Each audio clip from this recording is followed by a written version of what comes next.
Hello dear students. आज हम लोग एक नए फाइलम के बारे में पढ़ते हैं, that is phylum Annelida. Phylum Annelida क्या है? Phylum Annelida is a major phylum. ये मेजर फाइलम है और it includes members of higher invertebrates. ठीक है, जो इनवर्टिब्रेट्स होते हैं, which members are invertebrate. Invertebrate किनको कहा जाता है? All those animals which do not possess vertebral column. वो सारे एनिमल जिनमें वर्टिब्रल कॉलम नहीं पाया जाता है, ऐसे एनिमल्स को क्या कहते हैं? इनवर्टिब्रेट्स कहा जाता है। ठीक है, तो इनवर्टिब्रेट एनिमल्स जो होते हैं from Porifera to Echinodermata, Porifera से लेकर इकाइनोडर्मेटा तक जितने मेजर फाइलम हम पढ़ते हैं, टोटल 9 मेजर फाइलम पढ़ते हैं, तो इनमें जो एनिमल्स आते हैं they are known as invertebrates, क्योंकि इनमें वर्टिब्रल कॉलम नहीं पाया जाता है। तो इनवर्टिब्रेट ग्रुप में ये माइनर इनवर्टिब्रेट्स और मेजर इनवर्टिब्रेट्स। ठीक है, तो जो स्मॉल होते हैं साइज़ में वो माइनर में आते हैं और जो बड़े होते हैं वो मेजर में आते हैं। तो फाइलम एनिलिडा जो है ये हायर इनवर्टिब्रेट्स का ग्रुप होता है। ठीक है, पोरीफेरा, प्रोटोजोआ, पोरीफेरा, सिलेंट्रेटा, प्लैटीहेल्मिन्थ और एस्कहेल्मिन्थ तक के जो फाइलम होते हैं, 5 फाइलम, ये लोअर इनवर्टिब्रेट्स में आते हैं। ठीक है, क्योंकि इनके एनिमल्स जो हैं वो साइज़ में कंपैरेटिवली छोटे होते हैं और उनका बॉडी कंस्ट्रक्शन जो है वो इतना कॉम्प्लेक्स नहीं होता।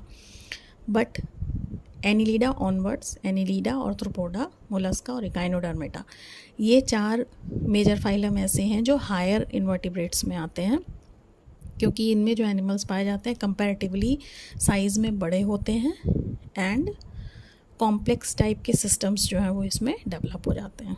ठीक है, मतलब हर सिस्टम में कॉम्प्लेक्सिटी होती है। तो ये जो फाइलम एनिलिडा है, आज हम इसके कुछ जनरल कैरेक्टर्स देखते हैं। जैसे इसके जितने मेंबर्स होते हैं mostly they are aquatic, but it is not compulsory. ठीक है, ये कंपल्सरी नहीं है, but mostly they are aquatic. कुछ इनमें टेरेस्ट्रियल फॉर्म्स भी पाए जाते हैं, जो कुछ एनिमल्स ऐसे भी होते हैं जो लैंड पे होते हैं, but mostly they are aquatic. इसके अलावा एक इम्पॉर्टेंट फीचर जो इसमें देखने को मिलता है, that is these animals are burrowing tubicolous. ठीक है, बरोइंग होते हैं, बरो करके मतलब बिल बना के रहने वाले एनिमल्स की तरह होते हैं, और ट्यूबिकोलस यानी कि ट्यूब में रहते हैं। ठीक है, ट्यूब बना के ज़मीन के अंदर, ट्यूब यूजुअली ये ट्यूब जो है वो यू शेप की होती है, तो यू शेप की ट्यूब बना के ज़मीन के अंदर रहने वाले होते हैं। ठीक है, कुछ कमंसल फॉर्म पाए जाते हैं। कमंसल आपको पता होगा is a type of association. ये दो डिफरेंट एनिमल ग्रुप्स के बीच में एक तरह का एसोसिएशन होता है, जिसमें एक एनिमल ग्रुप जो है वो बेनिफिटेड होता है और दूसरे को न बेनिफिट होता है न लॉस होता है। ठीक है, और कुछ पैरासिटिक होते हैं। Parasitism is again a type of association. ये नेगेटिव टाइप का एसोसिएशन होता है, जिसमें एक इंडिविजुअल जो है वो, जो कि पैरासाइट होता है, वो किसी दूसरे एनिमल के ऊपर, किसी दूसरे लिविंग होस्ट के ऊपर रहता है और उससे अपना फूड लेता है। मतलब एक को बेनिफिट होता है और दूसरे को लॉस होता है। ठीक है, तो ये जो इनके हैबिट्स हो सकते हैं, that is either they can B burrowing, बरो करके रह सकते हैं, बिल बना के, ट्यूबिकुलस यू शेप्ड ट्यूब बना के ज़मीन के अंदर रह सकते हैं सैंड में, या कमंसल हो सकते हैं, या फिर पैरासिटिक हो सकते हैं। बॉडी कैसी होगी इनकी? बॉडी इलोंगेटेड होती है। इलोंगेटेड मतलब लंबी होती है बॉडी। ठीक है, बायलेटरली सिमेट्रिकल होती है। सिमेट्री बॉडी की कैसी है? बायलेटरल है, यानी लेटरल एक्सिस पर से काटा जाए तो 2 हाफ्स जो है वो एक दूसरे के मिरर इमेज बनाते हैं। बॉडी के जो 2 हाफ होंगे they will make mirror image of each other. ठीक है, देन ट्रिप्लोब्लास्टिक है, यानी 3 जर्म लेयर से मिलके बनी है। 3 germ layers are ectoderm, mesoderm and endoderm, और तीनों ही जर्म लेयर जो है वो कम्प्लीटली डेवलप्ड होती है। दे आर ट्रूली सीलोमेट, मतलब सीलोम इसमें ट्रू पाया जाता है। ट्रू सीलोम का मतलब होता है कि जो कैविटी है उसकी, सीलोम की जो कैविटी है उसकी लाइनिंग जो है वो मेसोडर्म से की गई होगी। तो अगर उसकी लाइनिंग मेसोडर्म से की गई होगी तो सीलोम कैसा होगा? ट्रू होगा। तो यहाँ पर in case of annelids coelom कैसा होता है? ट्रू होता है। Then one of the most important characters of members of phylum Annelida is they are metamerically segmented. Metamerically segmented होने का क्या मतलब होता है? Metamerically segmentation का मतलब होता है कि body is divided into compartments या body is divided into segments externally as well as internally. मतलब बाहर से आपको body में जितने segments दिखाई देंगे, अंदर से भी बॉडी उतने सेगमेंट्स में क्या होती है, डिवाइडेड होती है, उतने कंपार्टमेंट्स में डिवाइडेड होती है. या सिंपल वर्ड्स में अगर हम इसको कहें तो जो सेगमेंटेशन है इनका, दैट इज़ कंप्लीट टाइप का सेगमेंटेशन होता है. बाहर से अंदर तक पूरी बॉडी जो है वो क्या है, कंपार्टमेंट्स में डिवाइडेड है. ठीक है. बॉडी वॉल क्या है, डर्मोमस्कुलर है. एपिडर्मिस जो है वो सिंगल लेयर की होती है एंड इसके ऊपर क्यूटिकल की एक पतली लेयर पाई जाती है. ठीक है. देन नेक्स्ट, लोकोमोशन के लिए इसमें कुछ स्पेशल अपेंडेजेस पाए जाते हैं, स्पेशल स्ट्रक्चर्स पाए जाते हैं जिनको सीटी कहा जाता है. It can be spelled as SETAE और CHAETAE. Both the spellings are correct. ठीक है.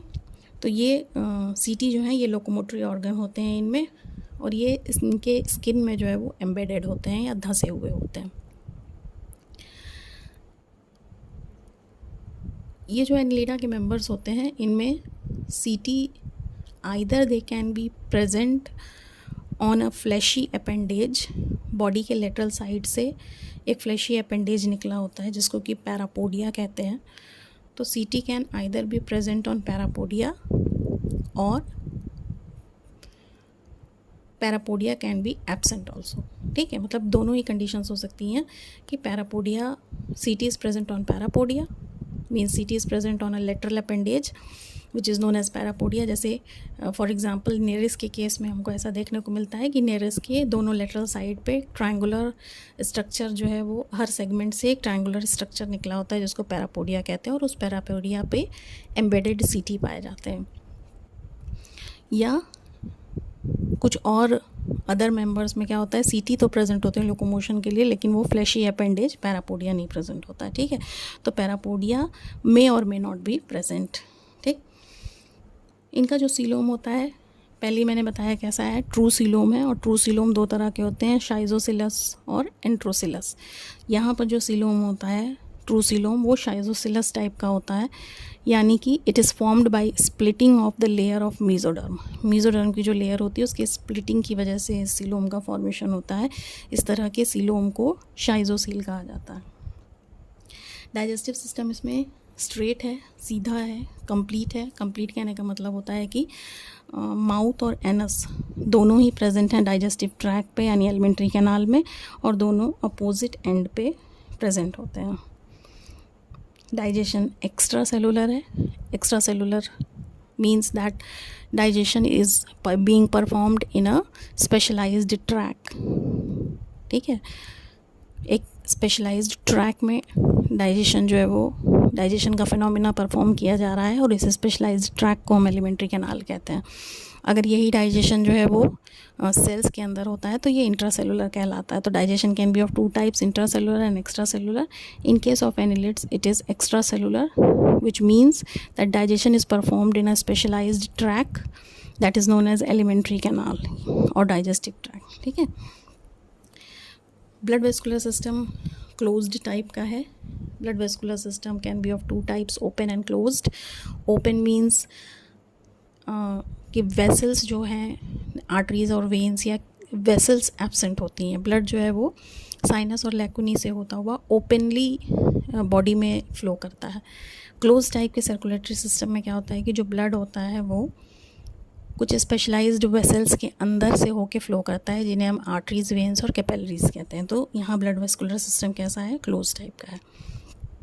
रेस्पायरेशन का फिनोमेना इसमें मॉइस्ट स्किन के थ्रू होता है या पैरापोडिया के गिल्स के थ्रू होता है. ठीक है. पैरापोडिया में जो गिल्स होते हैं उनके थ्रू होता है, या फिर मॉइस्ट स्किन के थ्रू सिंपल क्यूटेनियस रेस्पायरेशन हो जाता है.